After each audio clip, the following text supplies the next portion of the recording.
What up, guys? Welcome back to Base Damage, and this week continuing on the Let's Mulligan series of videos, or if I come up with some other name before then, I don't know.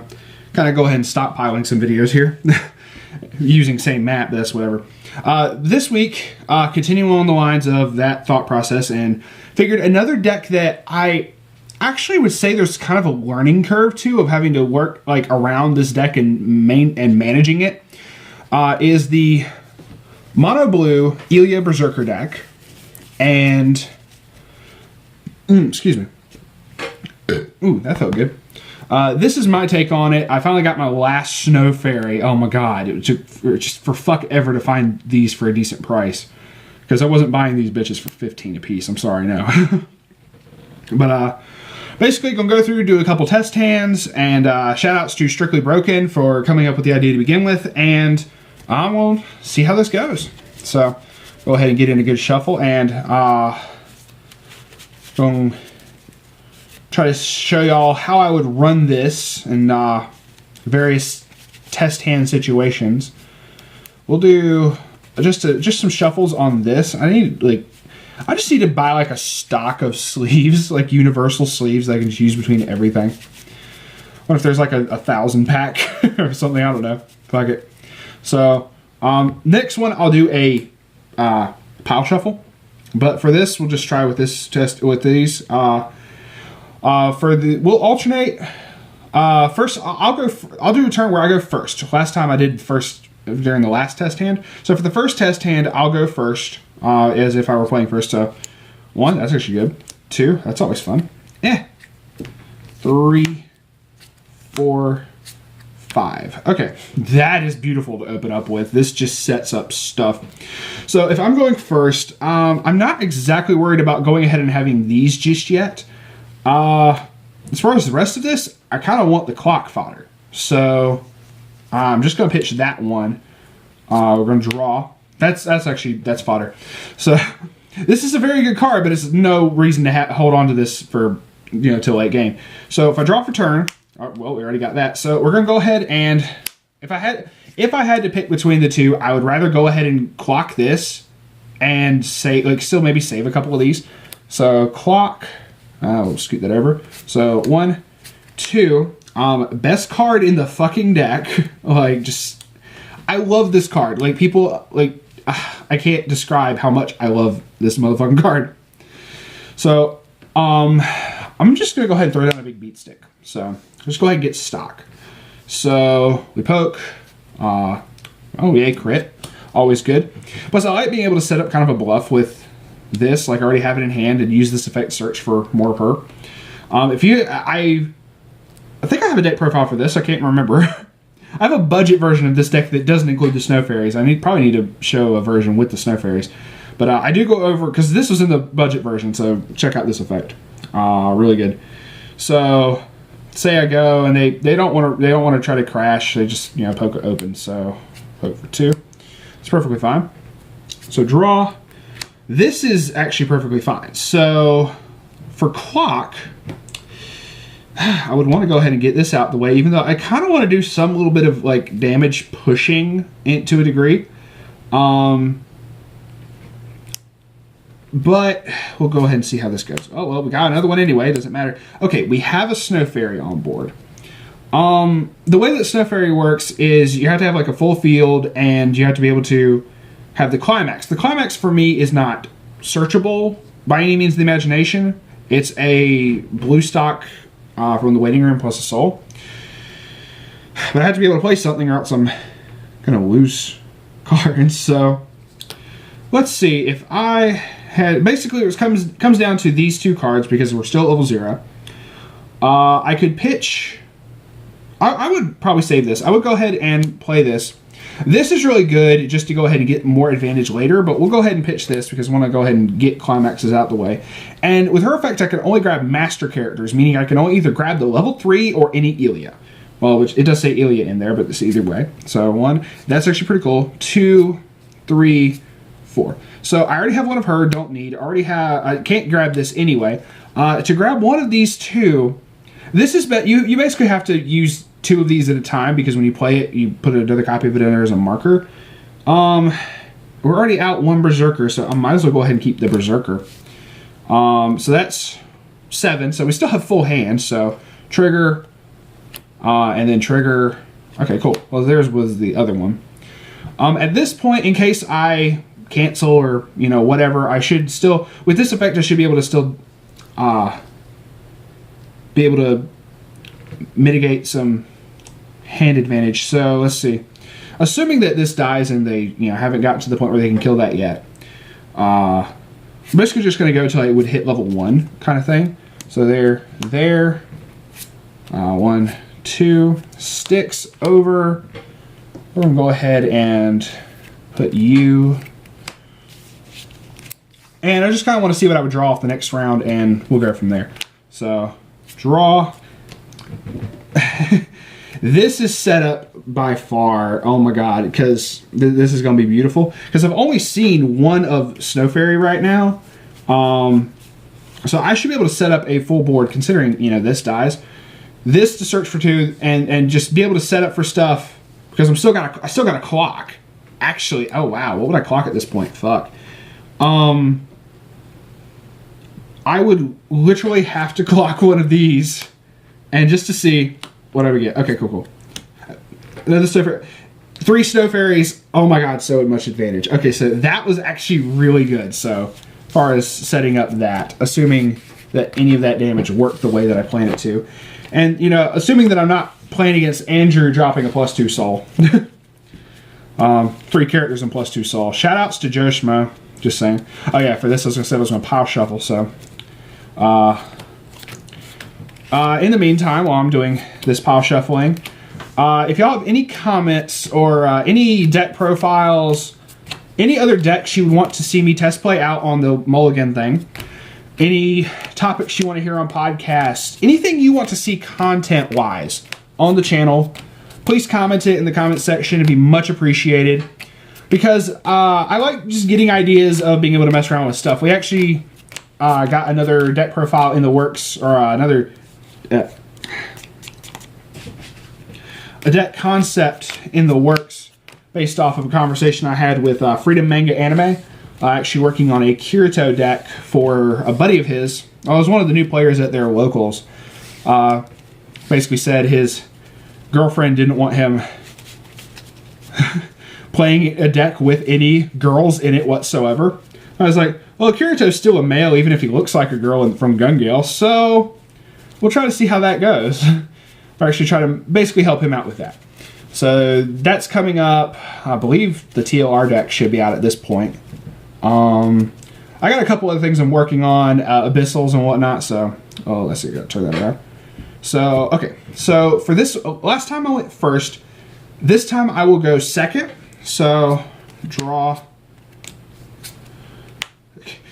opening up with that Flames of Purgatory, and at this point, oh god, that's actually harsh. I can deal with not having that. So, draw. Okay, well, we're going to have clock fodder. So, at this point, they put 2 damage. I want to be able to get the Snow Fairies if at all possible now. And we're going to try 1, 2. Okay, I at least have stuff to poke with. Mostly because I want to be able to go ahead and get a stock in play for this. So, boop. Oh, well, another copy of her. So, we'll just play it out to level 1. So, assuming they don't have anything like oversized or just didn't really care to ram. 1, 2. So, this is actually interesting because I could push myself to level 1 right now. So, assuming that this is still here. Draw. Not bad. I actually can work with this. I would go ahead and clock that, get it out of the way. Draw 2. That Berserker's Will, though, man, it's freaking awesome. Okay, so this is actually pretty good still. So, I'm going to play this back row. I got a lot of cards in hand, sorry. This deck maintains hand advantage every shape or form. Play. Okay, this goes to hand. I have to discard 1. Either of these effects you can use in any order. So then we're going to pay 1, deal myself a damage. Okay, I actually don't mind that at all. Effect resolve, if I'm not mistaken, is that how that would go? And then we're going to put you. Okay, so I'm at level 1, but the cool thing is I will be able to get this off. So we're going to play this. This goes to clock. Get a copy of you. I had to get a servant character. You basically grab 1 master character, 1 servant character, and then I discard a card, which would be that at the end. Be able to play that. Be able to. Oh, I'll actually grab a little bit of just something to. Okay, yeah, that would move back row. That would move back row. That would be there. Okay, so I'm basically just seeing how this would play out. And the way I'm going to do this is I'm going to have some more fodder just to get out of the way. Because right now these are dead. Oh, wait, no, I got to do that. Okay, so that, not going to worry about right now. So that would be the card that I would pitch that, play that, or play that. So then when I play this, I would pitch that. And then, what do I want to search? I want to search. Go ahead and start grabbing some level 3 Berserker since I have that. Play you.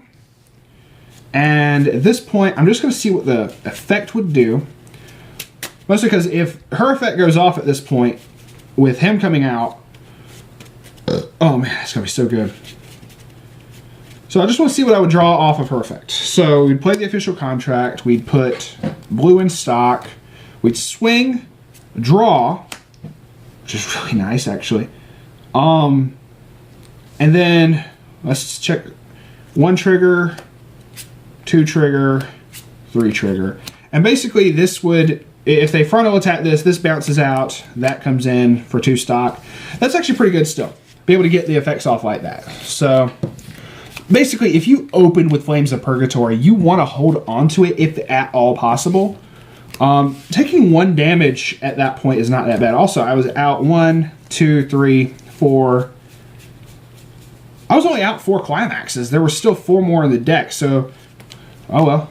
That would have been negated.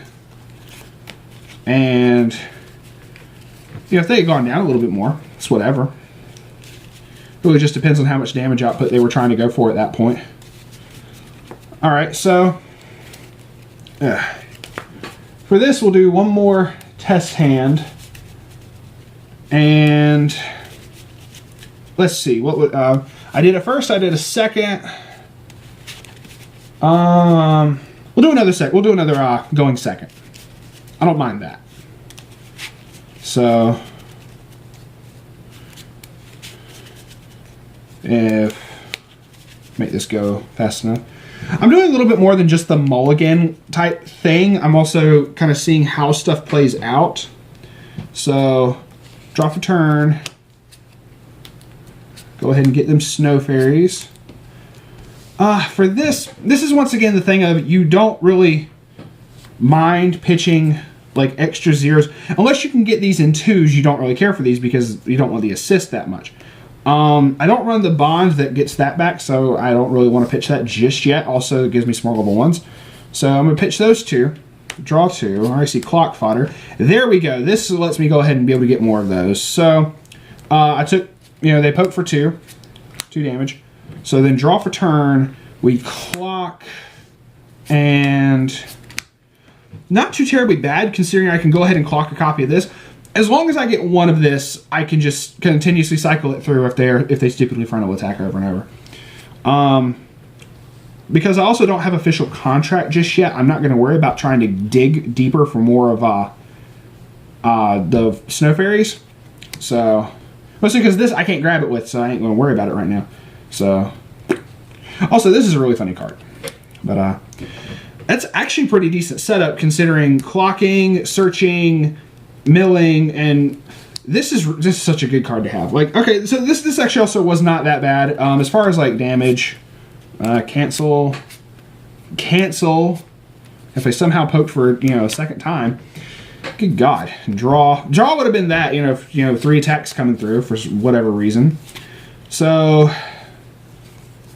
clock, draw 2.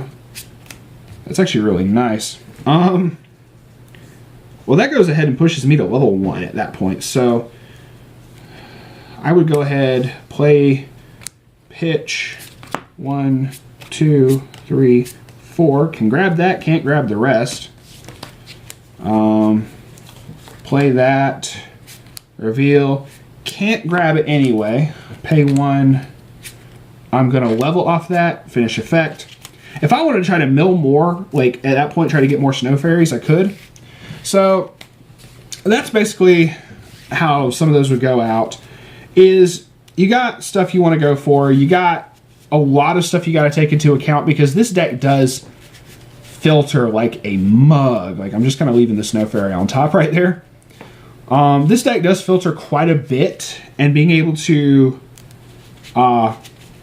do all of your hand fixing, you know, get stuff out of the way and not have climaxes in stock by any means of the imagination. Be able to go ahead and just pay those out through various effects and then just get the stock right back with official contract and whatnot. It's pretty cool. So, okay, that's... Like, I'm not trying to, like, say, you know, advertise my own deck by any means of the imagination, but that's, you know, how I would run if shit came up for that. But yeah, thank y'all for watching. We'll probably try to get some more of these in at some point. I will probably do Abyssals next, just to fuck around with Abyssals, because I like Abyssals. They're fun, and I'm still learning the deck, so we'll see how that goes. Actually, I might go ahead and record that right after this, so thank y'all for watching. Please subscribe if you have not already. Shoutouts to Strictly Broken once again, and we will see y'all on the flip side. Peace out for now.